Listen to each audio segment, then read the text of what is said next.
I'm Angela Troccoli, head of marketing at Revecore, and I am joined by Firoze Lafeer, who leads our data science at Revecore.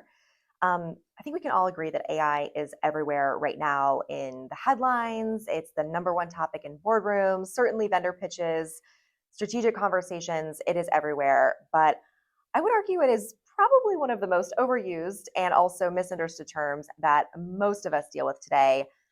Thankfully, Feroz is unusually good at explaining these very complicated things in plain English. So I'm really excited to have this conversation and to ask you some of the burning questions that I think a lot of people have, but maybe don't feel like it's the right question to ask. So let's go ahead and start tackling them. Yeah.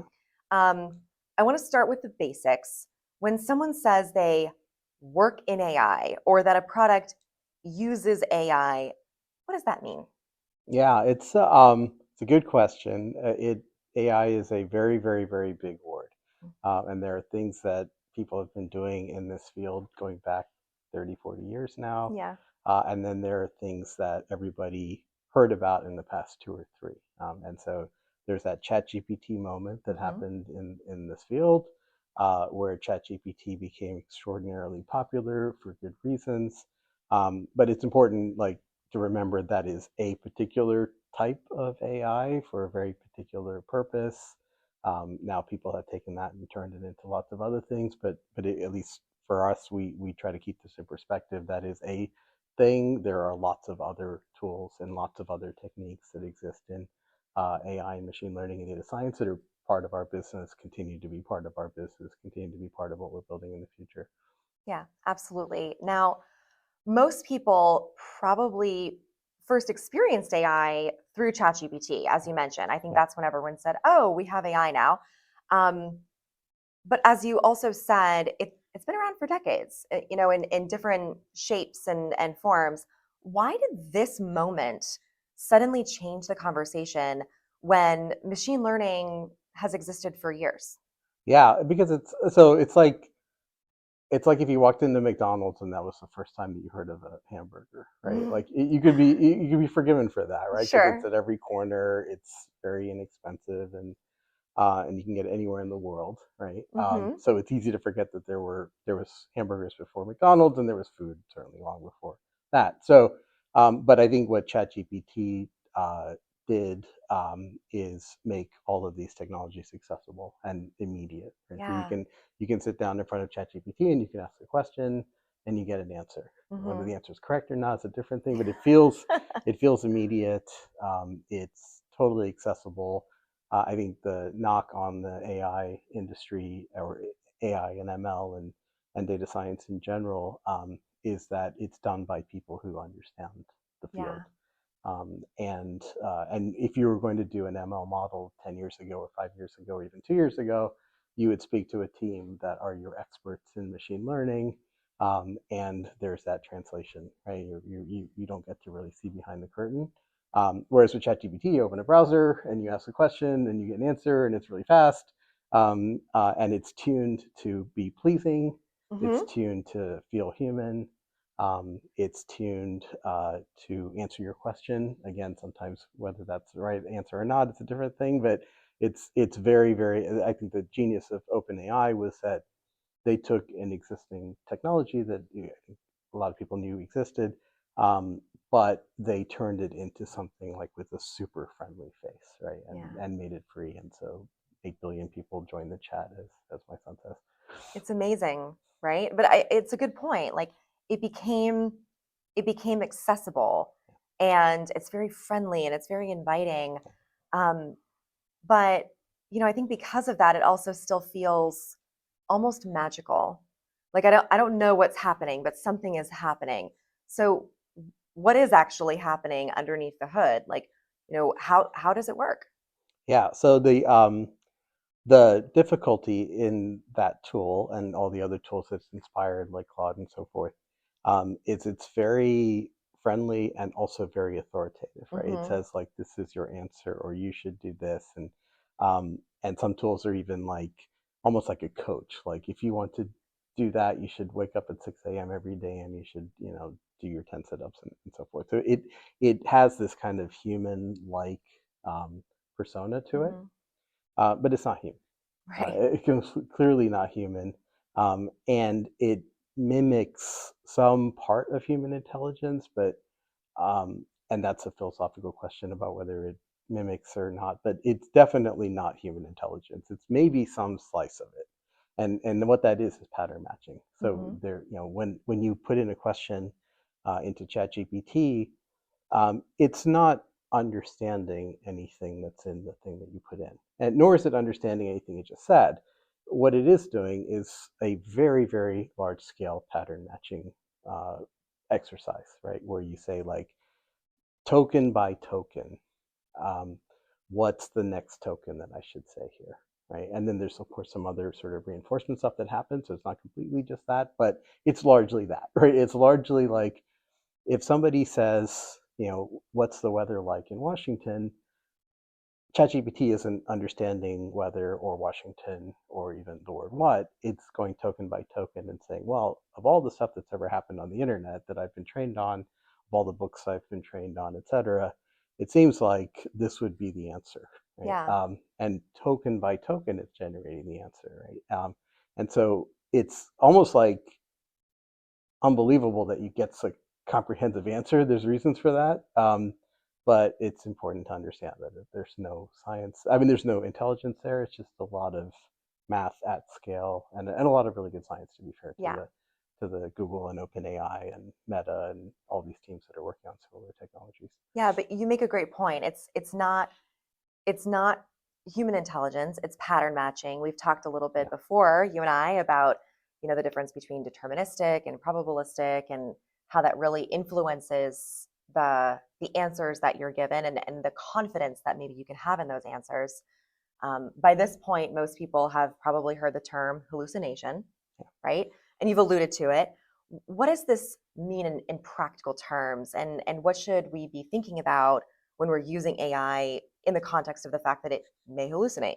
Yeah, people do this too, right? So if Yeah. you put somebody in front of a test and you say, like, this is the question, Hmm. and you're going to get 0 points if you don't answer the question, but you get something if you at least answer the question, you'll make something up, right? Sure. And so this is one, not the only reason, but probably the primary reason why these tools will somehow answer the question, even at the expense of having to make something up. Hmm. But the other thing is, of course, they're not really understanding the thing that they're saying either, right? And so ultimately, the math game works out that this answer to this question is the most likely one to work, and is a stochastic process, as you and I talked about before, is probabilistic. Yeah. So this is probably the right answer.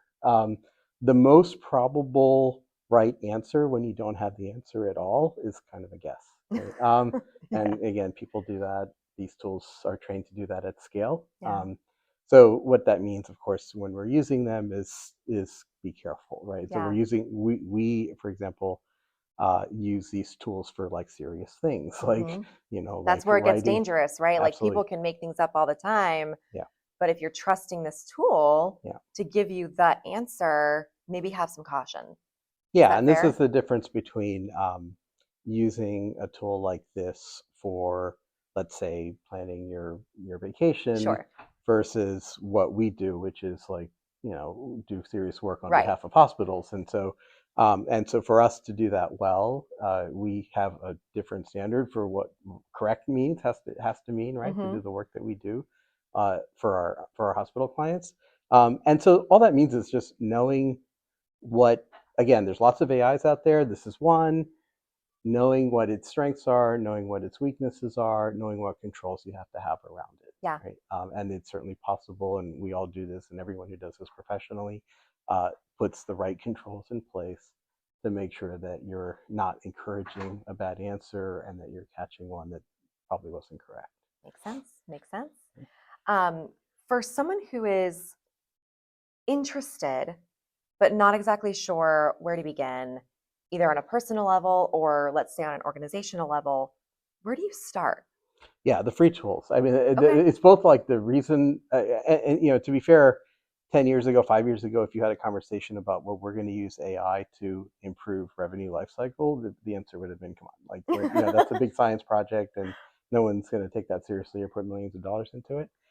So that's like advantage number one of having free tools that everyone can use on their phone, because everyone now has that in their imagination. Yeah. But the other advantage is you get to do it, right? Hmm. Like if you're someone who is new to this or thinking about this, like the first thing we definitely would recommend is open your phone or your browser and use one of the free tools. Obviously, within your company like ours, we have tools that are not free, that are available freely to everybody on our staff. But Hmm. wherever you may work or at home, there are free tools or near free tools that you can use. And what that does is it just gives you a sense of what the tool is, what to expect, and then also when to expect the limits to come, right? So an Sure. example is use any of these tools to make yourself a PowerPoint presentation. Yeah. And at first that seems really amazing, and you will be like blown away, and which is great. You'll be blown away by the results. In 5 minutes, you will have made a PowerPoint presentation, which is awesome. Then keep that same presentation for a few weeks and try to make changes to it over time, Mm. right? And come back to it a couple of weeks later and say like, hey, that PowerPoint presentation, I kind of want to take that third slide, that point, and I want to move it to 9, and there's another section that we're kind of missing. You just keep making changes to it.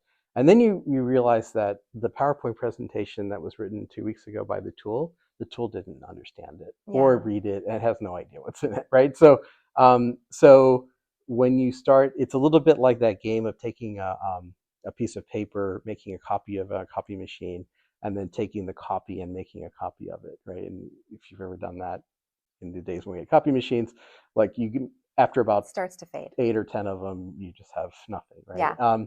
And it's important to remember that that is how these tools work. You're taking all the output that it made and you're kind of running it through the copy machine again. So you start to see the fall Yeah. off.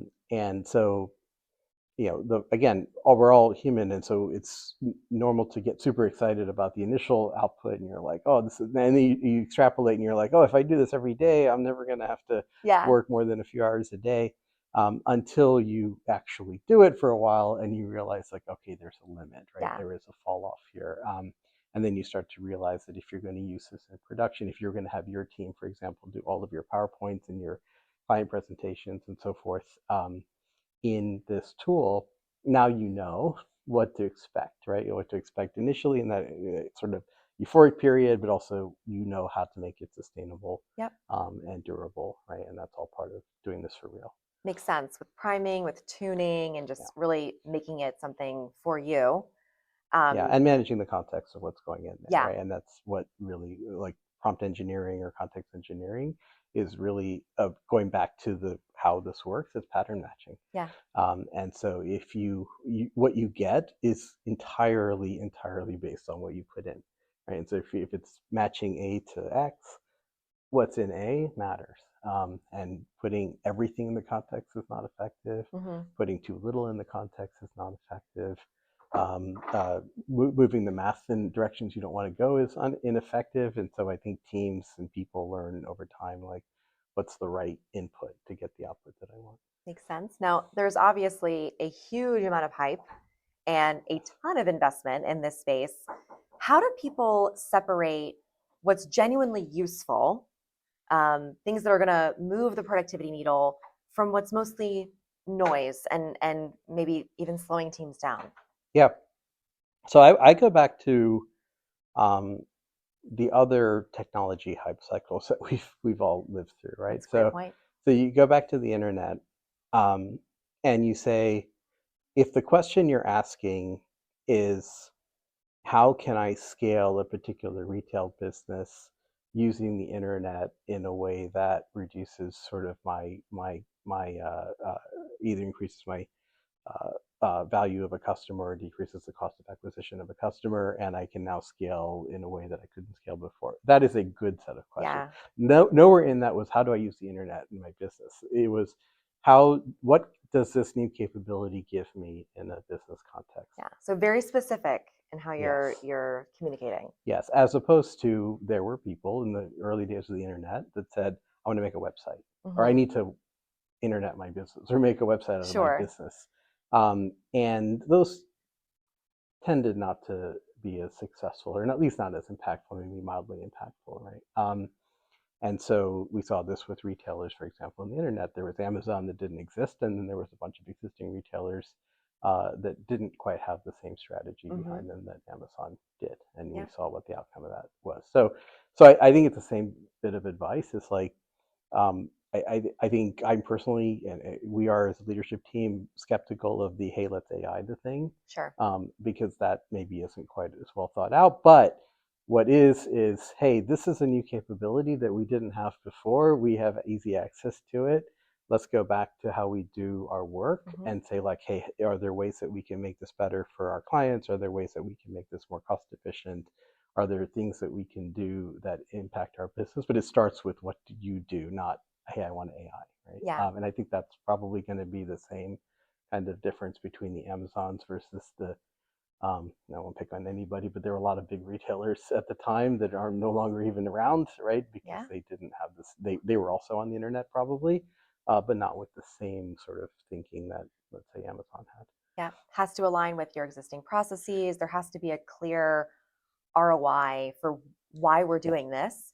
Um, I want to bring it back to revenue cycle specifically. When you look across this landscape, what does AI realistically change in rev cycle, and what do you expect it not to change? yeah. So the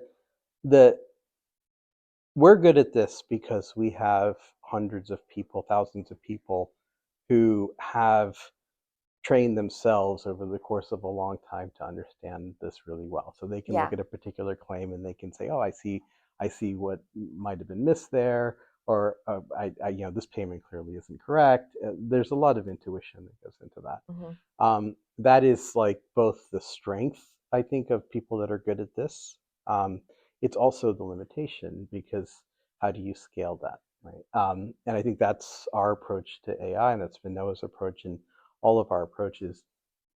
How do you now take the goodness of why we're good at this already and amplify it? Hmm. Right? And so that's, for example, not about replacing people, certainly, because that would, I know there are people, a lot of the hype out there is like I can fire 80% of my people and use Yeah. AI, and I think those are really misguided. Uh-huh. I think a better way to think about it is we have, and the way that we're doing this is we have these people who are incredibly good at their job. It's not that we want to do better than them. It's really more we want them to be able to do more, right? Hmm. And so if they find a particular case that they're working on and they find an underpayment, for example, like there are hundreds or maybe thousands of other cases that are the same. What's really hard for people to do is to finish a case and then go search for all the other ones that might look like that. Yeah. And it's really easy for these AI systems to do exactly that, right? Like, I see what you did there. Here's another case, 1,000 cases that look almost the same or very similar, probably have the same kind of outcome. Am I right? Right. Yeah. And then now an analyst is going in and confirming decisions rather than having to do each of these manually. That's a big unlock. I love that. So it's like scaling the intuition Yeah. and leveraging the AI to elevate the experts that we currently have. Yeah. I love that. And you and I have talked about this before. We've Yeah. done this as a species many times in really good effect, right? Like we didn't invent trucks to replace people. We didn't domesticate birds to replace people. There's lots of examples where we say like, hey, there's some other thing here that has skills that I don't have, Right. or maybe can cover a lot of ground that I can't cover. But going back to like understanding what these tools can do, it's also understanding what they can't do. So if Hmm. you say like, hey, this AI tool could do something pretty amazing that an analyst would take forever to do, or just would be really tedious. But remember, the AI tool doesn't have judgment. Remember that the AI tool doesn't have the same kind of recollection that a person would have, Yeah. particularly if they, let's say, somebody's worked on a particular hospital system for years. Like there's intuition and intelligence there that you should not expect an AI system to have. But what you can expect is to put her with an AI system, and you've got a scalable thing, right? Nice. It's like it's supercharged. I really Yeah, like that. yeah, As you look a few years ahead, what should healthcare leaders realistically expect from AI in revenue cycle beyond the hype cycle? So, yeah, what's coming next in the next 2, 3 years? yeah. So AI has existed for decades. However, the amount of money that has gone into AI in just the first half of this year is probably more than all those 30 or 40 years put It's together, wild to think right? that. Easily more, and I haven't done the math, but I think that's, you could definitely back that up, right? There are trillions of dollars of stuff going into, and not just in this country, but in dozens of countries around the world. Yeah. There are major, major, major investments being made. The number of people who in data science or machine learning who have jobs or are working in this field is up by a massive number versus 5 years ago. Yeah. Um, so you should expect, one thing is to realize we are at the very beginning of a lot of innovation, and it's not going to be at the same pace that it was over the past 30 or 40 years because it was largely underfunded. So Okay. we've all been in a position where 10 years ago we pitched a machine learning idea wherever we worked, and the answer was, we might make a small investment in that, but that seems really speculative or Okay. really science fiction-y. Yeah.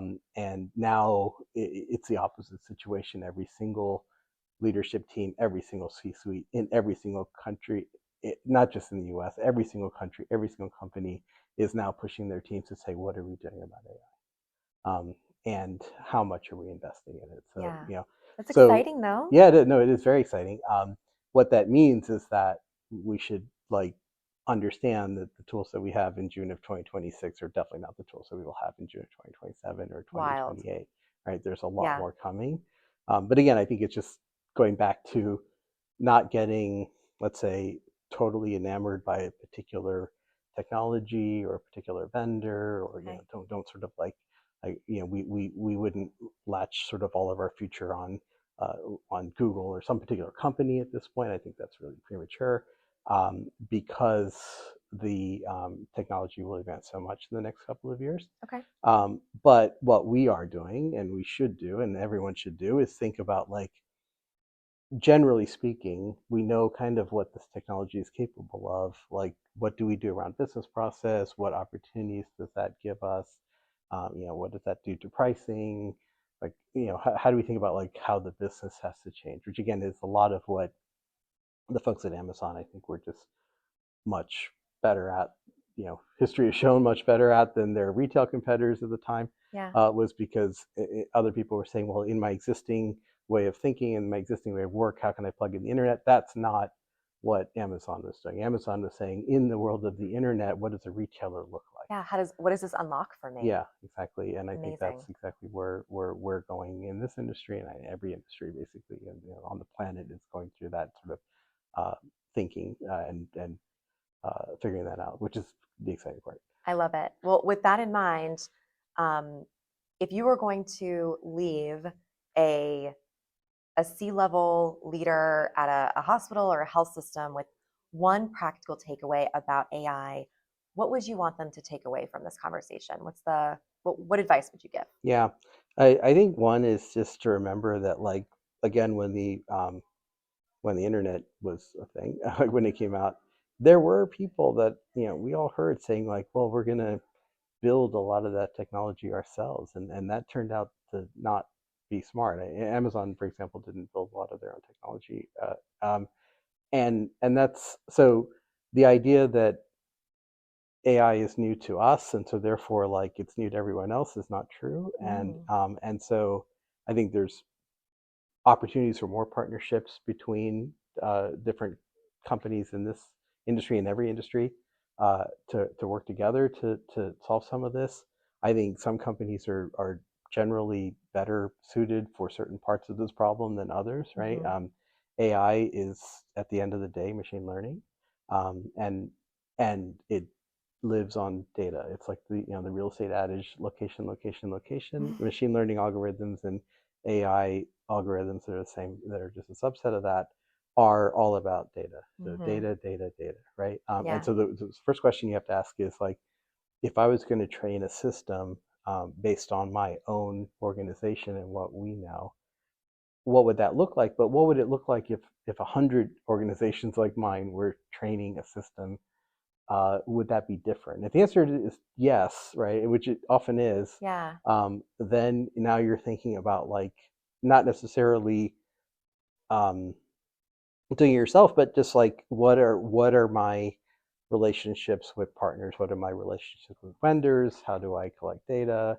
Like, I think those kind of systemic things would be what any C-suite of any large organization in this industry should be thinking through. Yeah. With keeping in mind that what's special about this industry, which is number one, that there's a very, very high bar for the information that we have Mm-hmm. in terms of privacy and security, of course. Yeah, yeah. And so that has to be job number one for any technology team in this business. And then two, the um, the strategy of what life cycle, what managing a revenue life cycle is, will change, right? And so I think just sort of thinking ahead and thinking about like what's the set of technology choices that I need to make, Mm-hmm. but also what are my partners doing? Exactly. Am I choosing the right partners? Do I have the right sort of ecosystem around me so that as the technology improves, which it will, and 2028 version of these tools will be much, much more capable than they are today. Like, am I set up for success, right? I think that would be the takeaway. Makes sense. Well, Rose, thank you so much Yeah. for answering these questions and kind of getting us a little bit more up to speed on what AI is, what it's about, and what we can get from it. I look forward to continuing this conversation. Yeah, this is a fun time. We are very lucky to be part of, like, just like in the early days of the internet or other big technology changes. Like, we are all very, very fortunate to be part of this and driving this. So happy Absolutely. to continue this conversation. Great. Well, until next time, thanks, Good. Rose. All right. Thank you. Bye.